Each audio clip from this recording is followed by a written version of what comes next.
esta carta, hermanos, como ustedes saben, pues la escribió Juan, ¿verdad? El apóstol Juan. Fue escrita aproximadamente entre el 90, 95, por ahí ponemos esas fechas después de Cristo. Y Juan, pues es el hermano de Jacobo, ¿verdad? Hijo de Zebedeo, si ustedes lo ven. Y también recordemos que Jesús los nombró, ¿alguien recuerda cómo los nombró? ¿Hijos de qué? Hijos del trueno, ¿verdad? Eso lo vemos ahí en Marcos 3:17 y es algo que ustedes pueden ir recordando. Pero ¿cuál es el propósito de la carta? El propósito de esta carta, vemos algunos desde el inicio, vemos en Primera de Juan 1:14, que ahí lo tienen en sus Biblias, habla sobre el gozo que debemos de tener, ¿verdad? También en Primera de Juan 2:1 nos habla sobre el modo que debemos de vivir en santidad cada uno de nosotros. Pero cuando vamos a Primera de Juan 5:13, vemos ahí un pasaje clave y un texto clave para cada uno de nosotros que dice lo siguiente, Primera de Juan 5:13, y vemos el gran propósito que Juan nos pone aquí, que dice Primera de Juan 5:13, estas cosas os he escrito a vosotros que creéis en el nombre del Hijo de Dios, y ahí viene el para que sepáis que tenéis vida eterna y para que creáis en el nombre del Hijo que de Dios.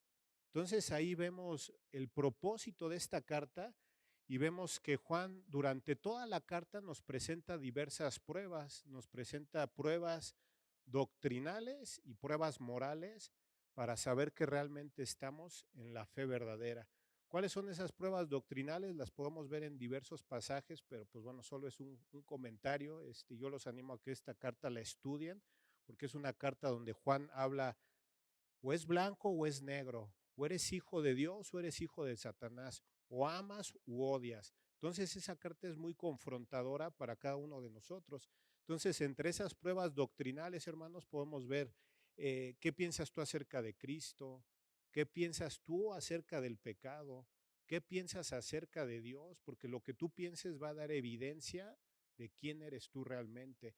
Y esas pruebas morales también podemos llegar a ellas sobre la obediencia a Cristo, el amor a los hermanos. Y recordemos todo esto que envuelve Juan, ¿con qué propósito? Siempre ténganlo en mente y lo voy a estar enfatizando mucho. Dice Primera de Juan 5:13, para que sepamos que tenemos ¿qué? Vida eterna. O sea, Juan quiere que tengamos una certeza, una confianza acerca de qué, de nuestra vida eterna y acerca de nuestra salvación. Entonces, hay veces que muchos cristianos pudiéramos confrontarnos o a veces dudar de nuestra salvación. ¿Cuántas veces, no sé si ustedes hayan escuchado, ¿seré salvo? ¿Y si no lo soy? Yo creo que un verdadero cristiano alguna vez se ha hecho esa pregunta en su vida. Al menos en mi vida, pues he visto eso. Hay muchas veces que la conciencia te puede llegar a acusar, probablemente porque estés viviendo en algún pecado, o incluso también el enemigo, ¿verdad? Él va a tratar de derribar nuestra fe, de destruirnos, de minar nuestra mente con dudas, pero debemos de recordar la palabra nuevamente y saber que la carta que nos deja aquí Juan, inspirado por el Espíritu Santo, pues nos va a dar esa certeza. Uno, para que no dudemos, para que desechemos toda esa duda y reitero, para que sepamos que tenemos ¿qué? Vida eterna. Entonces, en el contexto que estaba pasando cuando Juan escribió esta carta, recordemos que Juan en este caso estaba atacando, en este caso, pues contraatacando a los gnósticos por ahí, creo que es en la siguiente exactamente ahí. Juan estaba contraatacando a todo lo que era el docetismo, los gnósticos. Ellos decían, oye, pues negaban doctrinas esenciales, que Cristo no vino en carne, que Cristo solo fue un espíritu, o incluso muchas veces dividían lo que era el dualismo. ¿Qué era el dualismo? Pues decían, ok, tú puedes pecar en la carne, pero tu espíritu no va a ser afectado. Pero realmente eso llegaba, en este caso, a que los creyentes de ese entonces comenzaran a dudar y decir, pues realmente somos salvos. O sea, realmente allá enseñan algo, me enseñaron otra cosa. Los apóstoles, ¿qué será lo genuino? Y es cuando regresamos nuevamente a lo que dice Juan, estas cosas yo les voy a escribir y yo les escribo para que ustedes no duden y para que sepan que tienen que vida eterna. Y ahí es donde quiero regresar a nuestro pasaje central, que es Primera de Juan 3:19, donde dice, y en esto conocemos que somos de la verdad. O sea, ahí Juan está dando continuidad a algo que él está llevando a cabo desde el inicio con estas pruebas doctrinales que nos va enseñando, ¿verdad? Pero aquí Juan, ¿cómo inicia? Y en esto, ¿a qué se refiere Juan cuando dice y en esto? Juan quiere darnos a conocer que somos de la verdad, pero para saber a qué se refiere y en esto tenemos que regresar a los pasajes anteriores y podemos regresar rápidamente aquí a primera de Juan 3:18 que dice lo siguiente: hijitos míos, no amemos de palabra ni de lengua, sino de hecho y qué y verdad. Juan está dando características, está dando una de las características esenciales de un verdadero cristiano. ¿Y cuál es esa característica esencial de un verdadero cristiano? Es el amor a los hermanos. Y Juan lo enfatiza en muchos pasajes. Por ejemplo, si vamos aquí a primera de Juan 3:10, vean cómo lo dice. En esto se manifiestan los hijos de Dios y ¿quién? Y los hijos del diablo. Ahí está la comparación. O eres de Dios o eres del diablo. Todo aquel que no hace justicia y que no ama a su hermano, ¿no es de quién? No es de Dios, porque este es el mensaje que habéis oído desde el principio, que nos amemos ¿qué? Unos a otros. Primera de Juan 3:14 dice algo similar, dice, nosotros sabemos que hemos pasado de muerte a vida en que amamos ¿qué? A los hermanos. El que no ama a su hermano, ¿qué dice? Permanece en qué? En muerte. Y luego Juan 3:16 dice, en esto, nuevamente, hemos conocido el amor en que Él puso su vida por nosotros. También nosotros debemos poner nuestras vidas, ¿por quién? Por los hermanos. Entonces, cuando Juan dice, y en esto conocemos que somos la verdad, sabemos a qué se refiere Juan. Entonces, estamos dando evidencia de nuestra salvación cuando mostramos ese amor a quién, a nuestros hermanos en la fe. Y esta palabra conocemos es la palabra en el griego ginosko, que hace referencia a conocer o saber absolutamente. Entonces tú puedes saber si eres de la verdad cuando hay una verdadera que salvación. Ustedes deben de recordar que va a haber un cambio que radical en nuestras vidas. Cuando una persona realmente es genuina en su salvación, empieza a ver características que van a dar evidencia de esa salvación. Y una de esas evidencias de la cual Juan está hablando es que el amor fraternal entre los hermanos, aquí ya lo vimos, si tú amas a tu hermano, lo vas a mostrar, es un amor fraternal que debe de haber en que entre los hermanos.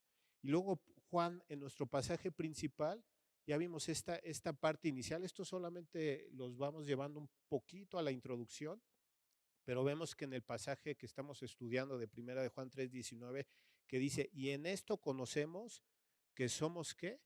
De la verdad. Entonces, ¿de cuál verdad está hablando Juan, no? O a qué se refiere cuando dice somos de qué? De la verdad. Entonces hay que regresar nuevamente a la escritura para saber a qué se refiere. Entonces podemos ver la verdad, uno, la verdad escrita. ¿Dónde vemos la verdad escrita? Vayamos a Juan 17:17.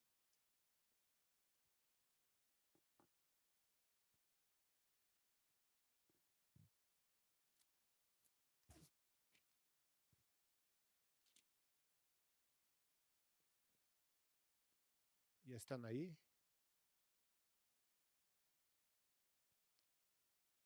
Dice Juan 17:17, santifícalos en tu verdad, porque ¿qué? Tu palabra es verdad. O sea, nosotros ya somos apartados para Dios posicionalmente cuando nosotros creímos en Cristo. Cuando ya somos justificados, somos que apartados para Dios. Y ahora en esa santificación progresiva que vamos teniendo, la vamos alcanzando únicamente que por medio de su palabra. Entonces, gloria a Dios que tenemos que uno, la verdad escrita, y ahora el punto dos que también pueden ver aquí en la pantalla es que tenemos la verdad que encarnada. ¿Cómo podemos validar eso? Juan 14:6, que dice, Jesús, yo soy el camino, la verdad y la vida. Nadie viene al Padre sino por mí. Entonces, Cristo es la verdad encarnada y entonces ser de la verdad, ¿a qué nos va a llevar? Hace referencia a que pertenecemos ahora ya a la ciudadanía de Dios, que pertenecemos a Cristo, que pertenecemos a Dios. Ser de la verdad nos va a llevar a obedecer, en este caso a quién, a Dios, a seguir a Cristo. Juan lo mostró, perdón, Jesús lo enseñó y lo dijo cuando estaba hablando con Pilato. Si ustedes ven Juan, siguen ahí en Juan. Si ustedes ven lo que dice Juan 18:37, el diálogo que estaba teniendo Pilato con Jesús, vean lo que dice en este pasaje. Le dijo entonces Pilato, ¿luego eres tú rey? Respondió Jesús, tú dices que yo soy rey. Yo para esto he nacido. O sea, ahí vemos la verdad encarnada, dice, y para esto he venido al mundo, para dar testimonio de qué, de la testimonio a la verdad. Todo aquel que es de la verdad, ¿qué hace? Oye mi voz. Entonces aquellos que son de la verdad son de quién? De Cristo, y aquellos que son de Cristo, ¿qué van a hacer? Oyen su voz y obviamente lo van a seguir, va a haber una obediencia en ese caso. Entonces siempre va a ser un reflejo y en esto sabemos que somos que de Cristo, en que mostramos evidencia en este nuevo nacimiento. Cuando una persona ya tiene, lo que Juan nos viene diciendo es, va a haber obediencia, todo lo que Juan nos dice de estas pruebas doctrinales, morales, va a haber obediencia, pero también va a haber un amor a qué? A los hermanos. Y ese amor, ¿cómo tiene que ser? Si ustedes recuerdan Romanos 12:9, lo pueden anotar, está aquí en el pasaje, nada más lo voy a citar. Dice, el amor sea que sin fingimiento. Segunda de Corintios 6:6 dice, tengamos un amor sincero, porque recuerden que los corintios simplemente estaban mostrando ser que legalistas. Ellos mostraban ser legalistas y no había amor en qué, en su corazón. Ellos podían conocer tal vez todo el antiguo, ¿verdad? Pero simplemente no había en ellos amor. ¿Qué dice Pedro? Si vemos aquí en Primera de Pedro 1:22 también acerca de lo que dice del amor. Esto es un poquito de introducción para llegar a nuestro núcleo, pero sí quiero que vean lo que Juan nos está enseñando para llegar al punto de lo que es la salvación y la seguridad de la salvación que cada uno de nosotros debemos de tener. Entonces, vamos aquí a Primera de Pedro 1:22.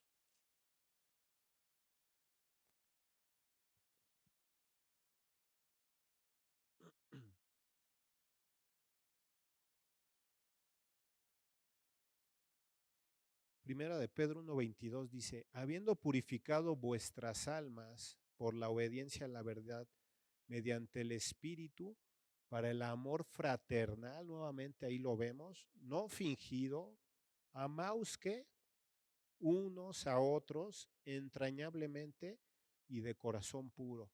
¿Qué dice nuestro pasaje y qué nos enseña nuestro pasaje de Primera de Juan 3:19? Y en esto conocemos que somos de la verdad. ¿Cómo lo sabemos? En que amamos a quién? A los hermanos. Y después de eso, ¿qué dice nuestro pasaje? Y aseguraremos, ahí viene la certeza, dice, y aseguraremos que nuestros corazones delante de él. Entonces ya Juan nos dijo que en esto conocemos, o sea, en esto conocemos, es una realidad, no es un chance y sí, puede que, a la mejor y puedan ser. No, aquí nos dice, en esto nosotros podemos conocer que somos que de la verdad. O sea, está hablando de un absoluto. Y ahora Juan dice que aseguraremos que nuestros corazones delante de él. Y esta palabra asegurar es la palabra peizo. Ahí creo que sí se alcanza a ver, sí. Y esta palabra hace referencia a tranquilizar, a persuadir, a calmar, a quietar. Cuando ustedes la ven, entonces Juan nos está hablando de una certeza, de una seguridad que podemos tener en donde, en nuestros corazones incluso delante de quién, según nuestro pasaje 3:19. ¿Delante de quién? Dice, conocemos que somos de la verdad y aseguraremos nuestros corazones delante de quién? De Él. O sea, delante de Dios. Vamos a tener confianza de nuestra salvación y eso tiene que ser un gran privilegio para nosotros. Entonces, recapitulando para que sigamos todos en el mismo canal, Juan nos está diciendo que podemos saber que somos qué, de la verdad. Eso significa que somos de quién? De Cristo. Y luego dice que tenemos la seguridad en nuestro corazón, tenemos la certeza de nuestra salvación y aseguraremos nuestro corazón delante de quién? De Dios. ¿Por qué podrá decir eso? Si ustedes recuerdan, la Biblia nos habla, hay muchos pasajes, pero si ustedes recuerdan, hay pasajes donde nos habla sobre el temor a Dios. Por ejemplo, si vamos a Isaías 6:5, que igual ya se lo deben de saber, ¿verdad?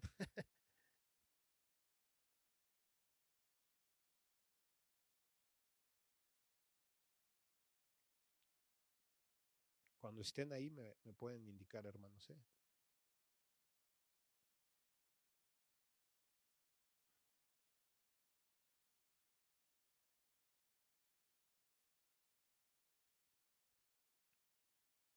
Isaías 6:5 dice, entonces dije, ay de mí que soy muerto, porque siendo hombre inmundo de labios y habitando en medio de pueblo que tiene labios inmundos, han visto mis ojos a quién? Al Rey Jehová de los ejércitos. Isaías cayó de rodillas delante de quién? De Dios, porque él sabía su condición que pecaminosa.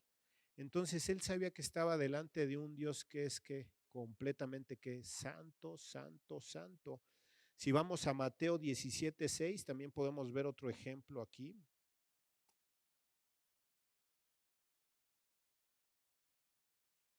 Mateo 17:6. Ahí está hablando sobre el contexto de cuando subieron Juan, Pedro y Jacobo al monte de qué, de la transfiguración.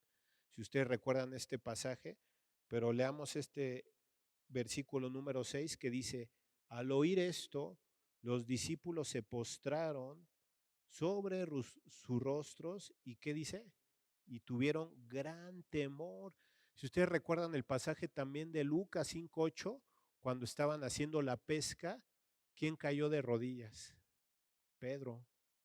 Lanzaron y cuando sacaron los peces, Pedro dijo, estoy delante del Señor. Y cayó de rodillas y dijo, aléjate de mí, que soy hombre que pecador. O sea, vemos muchos ejemplos de esta parte y es importante que nosotros recordemos quiénes somos nosotros. Nosotros realmente somos hombres pecadores, indignos, literalmente merecemos únicamente que la condenación. ¿Y cómo respondió Isaías? Ay de mí que soy qué? Muerto. Entonces solo un verdadero creyente que conoce quién es Dios, que conoce la santidad de Dios, realmente en su dimensión, comienza a tener un temor de reverencia a quién? A Dios. Y es cuando decimos, bueno, pero Juan nos dice aquí otra cosa. Si leemos nuestro pasaje, ¿qué dice? Que tenemos que estaremos asegurados que en nuestro corazón. Entonces, cuando estamos en Cristo, cuando estamos en la verdad, eso calma que nuestros corazones, aún delante de Dios, es lo que nos está diciendo ahí Juan. Si ustedes recuerdan esa palabra asegurar, esa palabra, recuérdenla, es tranquilizar, persuadir, tranquilizar. Pero ¿cómo llegamos a esa confianza? Juan ya nos los dijo, y en esto conocemos que somos de la verdad, porque nuestra salvación va a dar que evidencias por la fe que tenemos en Cristo, por la obediencia que tenemos a Dios, por cómo seguimos a Cristo, por nuestra búsqueda de santidad. Vamos a dar evidencia de eso, pero también se va a manifestar por el amor a qué? A los hermanos. Es por eso que antes los veíamos como bichos raros. Yo me acuerdo que una vez fui a una fiesta de cristianos, yo sin ser cristiano, yo decía, oye, pues esto está medio raro, ¿no? Veíamos bichos raros y no te identificas con ellos. Pero cuando ya eres cristiano, ¿ahora qué? Ahora te identificas con ellos, vives con ellos, amas estar con ellos, incluso más que estar con la familia pues de sangre, ¿no? En este caso. Entonces Juan nos reitera aquí, en esto, hermanos, recuerden que nosotros somos de la verdad y aseguraremos nuestros corazones delante de Él. O sea, Juan nos está hablando de que hay una seguridad de nuestra salvación. Y ahí es donde entramos al núcleo de nuestro tema, lo que es la seguridad de la salvación. Realmente pudiera ser muy triste y pensaba que es triste que a lo mejor una persona pues pensara o dudara de su salvación. Piénsenlo ustedes, ¿alguna vez han dudado de su salvación? Yo, en lo personal, sí, alguna vez me he preguntado, ¿realmente a ver, soy salvo o esto? O sea, empieza a haber ese ataque donde dices, híjoles, pues, ¿y si no? Y entonces debemos de recordar todo lo que la Escritura nos dice y tenemos que recordar que la salvación que Dios da es eterna. Si no fuera eterna, literalmente no tendría sentido que habláramos de una salvación eterna. Entonces, como cristianos, recordemos, muchas veces podemos tener estas dudas o incluso preguntarnos, y a lo mejor ya lo han oído, mi salvación se podría perder, que son dudas que muchas veces tenemos, y es lo que Juan está atacando contra estos gnósticos. Si ustedes ven el contexto, Juan dice, yo les dejo esta carta para que sepáis que tenéis que vida eterna. ¿Por qué? Porque estaban siendo atacados por los gnósticos, el tema de los docetistas. Entonces llegan muchas falsas doctrinas que comienzan a enseñar eso. Por ejemplo, yo anotaba aquí, la iglesia romana enseña que uno no puede estar salvo, no puede estar seguro, perdón, ¿de qué?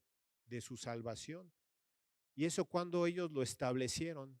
Si ustedes leen el concilio de Trento de 1545, ese concilio que se llevó a cabo, donde la misma iglesia romana se declaró infalible, entonces ellos decían, ustedes no pueden tener seguridad de la gracia de Dios, no pueden tener seguridad de la gracia salvadora, y recordemos que este movimiento vino que en contra de la reforma que protestante, o sea, empezaron a aparecer ellos, pero incluso hoy en día ni siquiera el Papa puede tener la seguridad de si es salvo o no es salvo. Imagínense toda la gente que lo sigue y dicen, pues ni siquiera el líder puede saber si es seguro en su salvación o no lo es. ¿Quién más se inclinaba a esto? Pues los arminianos, ¿verdad? En este caso, ellos obviamente se inclinan a la parte de salvación por obras y que únicamente la puedes mantener porque por tus obras, ¿no? Pero aquí es lo que cada uno de nosotros tenemos que recordar siempre que escuchamos un mensaje, no es lo que dice Daniel, no es lo que dice Javier, Pedrito, sino qué dice la Escritura, qué es lo que nos enseña la Escritura, y ahí es donde nosotros tenemos que llegar a confrontarnos, a leer, a estudiar, para saber si lo que estoy escuchando es verdad. Una vez escuchaba de un maestro del instituto que nos decía, tenemos que ser como bereanos. ¿Y cómo eran los bereanos? ¿Se acuerdan? ¿No? ¿Cómo, hermano? Es correcto, acudían a la Biblia para ver si era correcto. Entonces cada uno de nosotros nos tenemos que volver ¿qué? Bereanos. Ah, lo que me dijeron es verdad. A ver, vamos a leer la escritura. Entonces ahí es donde nosotros tenemos que regresar a ver si la salvación es segura o no. Entonces, ese es un privilegio que tenemos nosotros porque la Biblia afirma que la salvación es eterna, es segura y que no se pierde. Entonces, teniendo esto en mente, vamos a tener nosotros una esperanza. Si ustedes leen Hebreos 6:11, vamos aquí a Hebreos 6:11 para que vean cómo lo dice el autor de Hebreos 6:11.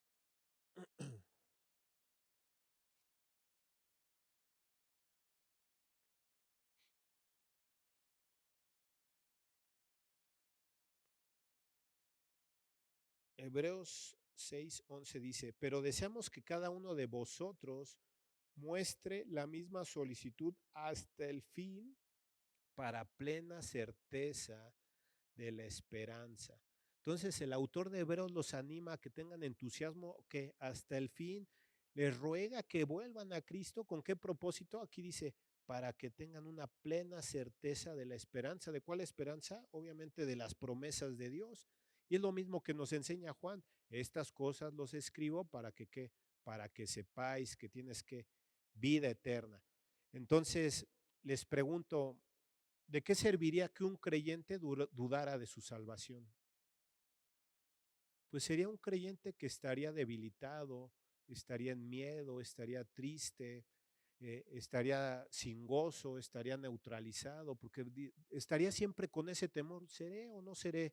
Entonces, recordemos que Satanás siempre va a atacar mucho ese punto, va a atacar tu mente, va a estar atacando todo lo que pueda hacer. ¿Para qué? Para llevarte a dudar de lo que Dios nos ha enseñado y de lo que Cristo te ha dicho. Entonces, si estamos en ese punto de la duda, ¿qué tenemos que hacer? Regresar a la escritura, porque la escritura, ¿qué dice? La verdad que nos hará que libres, dice Juan 8:32, y conoceréis la verdad y la verdad te hará que libre. Entonces la palabra es la única que tiene poder para transformar nuestra mente y nuestro entendimiento. Entonces cuando conocemos la verdad, ¿qué pasa en una persona? Hay gozo, hay alegría, quieres adorar a Dios, quieres seguir, tienes paz, pero cuando hay mentira, ¿qué empieza a haber en tu vida? Temor, miedo, como dice la hermana, ¿verdad? No hay entusiasmo y hay un desánimo. Entonces, si eres un verdadero creyente y hoy en día alguien de ustedes está dudando, tienen un problema.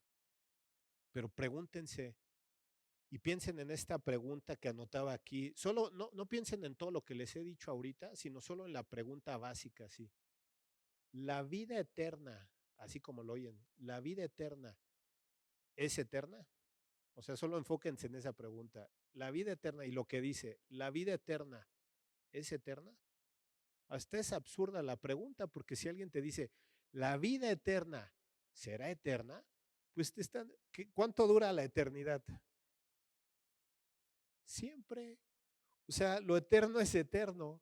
O sea, si ustedes empiezan a ver, ¿cuánto durará la eternidad? Pues dura una eternidad. Entonces, la salvación de Dios es para qué? Para siempre. Y ahorita vamos a ir aterrizando eso ya un poquito más para que veamos todo lo que nos enseña la Escritura y para que cada uno de nosotros que tenemos nuestra fe puesta en Cristo, el día que dudemos, podemos memorizar, recordar estos pasajes y poder decir, yo sé que mi esperanza está solo en lo que Cristo hizo por mí en esa cruz. Así es que los siguientes pasajes que vamos a ver rápidamente los vemos en Juan 5:24, que dice lo siguiente. Y son pasajes que yo los animo a que ustedes los anoten, los tengan en algún lugar siempre ante estas dudas. Y vamos a pasar por ellos donde dice, de cierto os digo, el que oye mi palabra y crea el que me envió, tiene vida eterna. ¿Tiene qué? Vida eterna y no vendrá a condenación, mas ha pasado de muerte a qué? A, ¿A qué? A vida. Entonces la vida que da Cristo es una vida que eterna. En Cristo está que la vida eterna. Ahí mismo en Juan 6, todos los pasajes ahorita vamos a revisar Juan 6:27. Vean cómo Jesús iba reprendiendo a aquellos que solo veían lo físico, que solo veían lo terrenal. Juan 6:27 dice, trabajar no por la comida que perece, sino por la comida que a vida eterna que permanece, la cual el Hijo del Hombre os dará, porque a este señaló Dios el Padre. La vida que el Señor da permanece para ¿cuánto tiempo? Para siempre. Juan 6:35, si seguimos viendo aquí el pasaje, por eso siempre que quieran enfatizar todo lo que es la divinidad, todo lo que es la deidad de Jesucristo, pueden leer lo que es Juan. Luego dice Juan 6:35, Jesús les dijo, yo soy el pan de vida, el que a mí viene nunca tendrá ¿qué? Hambre, y el que en mí cree no tendrá sed que jamás. ¿Por qué decía esto? Porque había una ceguera espiritual por toda la multitud que seguía a Cristo. Entonces ellos lo seguían por literalmente por el pan físico, pero es cuando les dice, no tendrán sed jamás. Cristo es la que, la vida eterna. Y si seguimos a Juan 6:37 al 40, vean que dice, todo lo que el Padre me da vendrá a mí, y el que a mí viene, no le echo que fuera. O sea, si ya estás en Cristo, Él te dice, no te echo fuera. Es palabra de Dios, o sea, literalmente nunca vas a ser hecho, nunca vas a ser echado que fuera, porque he descendido del cielo no para hacer mi voluntad, sino la voluntad del que me envió, y esta es la voluntad del Padre, el que me envió, que todo el que me diere, no pierda yo qué, nada, sino que lo resucite en el día postrero, y esta es la voluntad del que me ha enviado, que todo aquel que vea al Hijo y cree en él, tenga que vida eterna, no vida a medias, no una vida temporal, sino que una vida eterna. Y vemos en Primera de Tesalonicenses 5:23 la bendición final que da Pablo. Si vemos aquí en Primera de Tesalonicenses,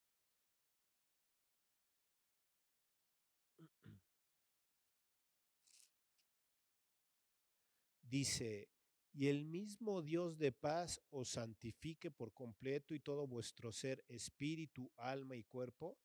Vean lo que dice, sea guardado irreprensible para la venida de nuestro Señor Jesucristo. ¿Y cómo vamos a creer todas las promesas que Él nos ha dado? Vean lo que dice el versículo 24. Fiel es el que os llama, el cual también ¿qué? Lo hará. Entonces, ¿quién está firmando todo esto? Dios. ¿Y Dios es qué? Según este pasaje, Dios es fiel. ¿Fiel qué significa? Es un atributo de Dios, la fidelidad de Dios. Dios nunca cambia, Dios siempre va a cumplir todo lo que Él ha prometido y que ha prometido en todos los pasajes que hemos visto, la salvación, la vida eterna, y que nos enseña que la salvación no es temporal y es simplemente que eterna. Entonces, si esto aún no nos llega a impactar y dices, oye, pero todavía tengo dudas y no estoy seguro, vayamos a Romanos 8:1 para que veamos qué es lo que nos enseña nuevamente Pablo en estos pasajes, que también con el primer pasaje tendríamos que estar seguros de nuestra salvación. Pero ¿qué dice Romanos 8:1? Dice, ahora pues, ninguna condenación hay para los que están en Cristo Jesús, los que no andan conforme a la carne, sino conforme ¿a qué? Al Espíritu. Dice que ninguna, ¿cuánto es ninguna? Cero. Ninguna condenación hay, ni hoy, ni mañana, ni qué, ni nunca, ninguna condenación hay. Entonces no significa que primero tuve mi salvación y luego que digan, oye, ya la perdiste y luego la vuelvo a obtener y luego la pierdes. No, aquí dice, si tú estás en Cristo ya no hay ninguna condenación. ¿Cuánto? Ninguna condenación. ¿Por qué? Porque la vida es eterna. Vean lo que dice Romanos 8:28 y a eso le llamamos muchos la cadena de oro de la salvación. Romanos 8:28 al 30 dice, y sabemos que a los que aman a Dios, todas las cosas les ayudan a bien. Esto es a los que conforme a su propósito, fíjense, toda la cadena de oro que le llamamos, son llamados porque a los que antes conoció, ¿qué hizo? También los predestinó para que fuesen hechos conforme a la imagen de su Hijo, para que Él sea el primogénito entre muchos hermanos, y a los que predestinó, a estos también llamó, y a los que llamó, a estos también justificó, y a los que justificó, a estos también, ¿qué hizo? Glorificó. ¿Pueden ver la progresión que hay? Dios llama, Dios, ¿qué más? O sea, vean todo lo que pone aquí. Dios te llamó, Dios te conoció, Dios te predestinó, Dios te llamó, Dios te justificó, Dios glorificó. Por eso dice la Biblia que el que comenzó la buena obra la va a terminar. Y ahí lo vemos, ese es el eslabón de oro que vemos uno tras otro. Entonces, ¿qué pues diremos si leemos este pasaje? Tendríamos que darle gloria a Dios y tener una seguridad de que de nuestra salvación en este caso. ¿Vamos a tener enemigos? Claro que te van a decir, no, tú ni eres cristiano. ¿O quién más? Tu tío, tu vecino, tu amigo. Satanás mismos nos va a estar acosando. Pero ¿qué dice Romanos 8:32 ahí mismo? El que no escatimone a su propio Hijo, sino que lo entregó por todos nosotros, ¿cómo no nos dará también con Él todas las cosas? O sea, si aun cuando éramos enemigos, ¿cuánto nos dio Dios? Nos dio todo, nos dio a su Hijo, aun siendo pecadores. Y ahora, ¿qué dice? Ahora siendo sus hijos, ¿creen que no nos dará todas las cosas? Gloria a Dios por eso. Y si seguimos en Romanos 8:33, que dice, ¿quién acusará a los escogidos de Dios? Si Dios es el que justifica, ¿acaso te podrá acusar Satanás, tu vecino, tu amigo? Dice, ya no hay nadie quien te pueda acusar. Tu salvación es segura. Dice, ¿por qué? Porque ya en la corte celestial Dios nos ha declarado que justos, no por nosotros. ¿Por qué? Por lo que Cristo hizo en esa cruz. Entonces nadie te puede acusar, nadie te puede atacar. Si seguimos leyendo Romanos 8:34, que dice, ¿quién es el que te condenará? Y ahí dice, Cristo es el que murió, más aún el que también resucitó, el que además está a la diestra de Dios y el que también intercede ¿qué? Por nosotros. Cristo ya pagó todo. Él resucitó y él satisfizo ¿qué? La ira de Dios. Y finalmente concluimos con la última diapositiva que sigue. Perdón. Si vamos a Juan 19:30.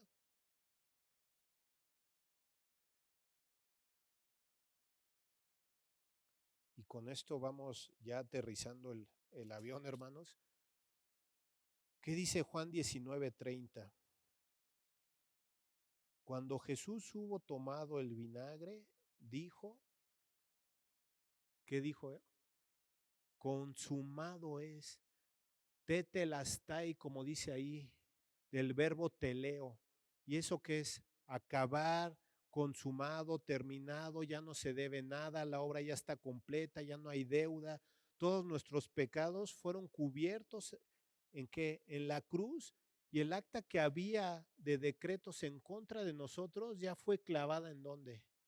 En la cruz, dice Colosenses 2:13, y a vosotros estando muertos en pecados y en la incircuncisión de vuestra carne, os dio vida juntamente con él, perdonándonos todos los pecados.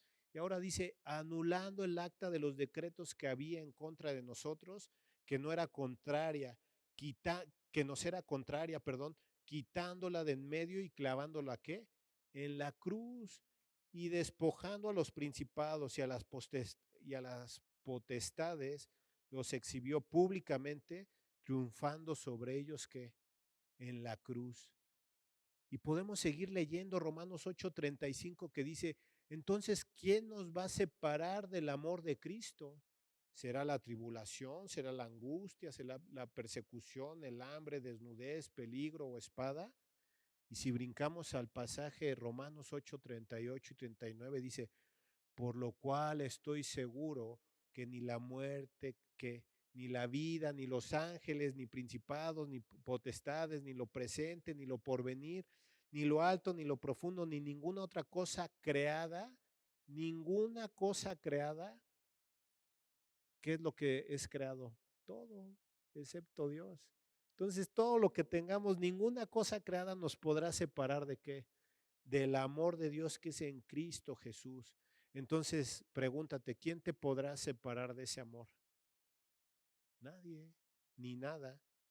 Literalmente tenemos ese gran privilegio de estar seguros de nuestra salvación. Entonces, la salvación es segura, es para siempre, no se pierde, nadie te la puede quitar. Y cuando tú memorizas y guardas esos pasajes en tu corazón, te tendría que retumbar para cuando alguien te ataque decir, no, Cristo ya pagó por mí en la cruz y no hay nada que se deba. Obviamente, pues va a haber evidencia, ¿verdad? De esa salvación en nuestras vidas. ¿Y el problema entonces cuál es? Pues el problema, una cosa es que la salvación es segura, pero el problema de que tú sientas que no es segura, eso es otra cosa. Y ahí es donde cada uno de nosotros tendríamos que luchar. Y muchos que tienen ya la salvación, pero no están seguros, dudan, probablemente porque están viviendo en algún pecado, ¿verdad? o porque hay algún ataque del enemigo. Entonces, ¿qué ha pasado con esos verdaderos creyentes que están dudando? Se han olvidado de lo que dice la palabra de Dios. No lo han atesorado. Entonces, se han olvidado realmente de las verdades que Dios nos ha dejado aquí en su palabra, porque su palabra es verdad y va a entrar hasta nuestro corazón para redarguir y sacar todo lo que está ocurriendo. Entonces, si alguno de nosotros llega a dudar, pues ¿qué tenemos que hacer? Regresar a la palabra, caer de rodillas, pedirle perdón a Dios, confesar nuestros pecados y confiar y creer todo lo que ha hecho que Cristo, ¿verdad? Y gloria a Dios porque hoy podemos tener la seguridad de que de nuestra salvación, porque Cristo ya pagó todo en donde, en la cruz. Él dijo, consumado es, todo está pagado, no hay ninguna deuda que tú debas. Entonces ahora podemos ver nuestro pasaje más profundo de lo que nos decía primera de Juan 3:19. Y en esto conocemos que somos de la verdad y ahora aseguramos que nuestros corazones delante de Él. Porque si nosotros hemos confesado a Cristo con nuestra boca y somos salvos genuinamente, ¿qué va a haber? Va a haber evidencia de eso en nuestra vida diaria. Y como dijo Jesús, por sus frutos los conoceré. Entonces, pues yo los animo, hermanos, que si ustedes algún tiempo han pasado duda, ¿verdad? Que podamos recordar todos estos pasajes, que los podamos atesorar en nuestros corazones, recordar lo que Cristo ha hecho en la cruz, no nosotros, no nuestras obras. Nuestras obras son imperfectas, pero todo lo que Cristo ha hecho en esa cruz ha sido perfecto y Él concluyó todo en esa cruz cuando dijo, consumado es. Entonces podemos tener esa certeza, esa seguridad y cuando dudemos, regresemos a la Biblia, afiancémonos de lo que dice, pero realmente que haya evidencia de ese fruto en nuestras vidas, ¿verdad? Así es que con esto hemos concluido, hermanos.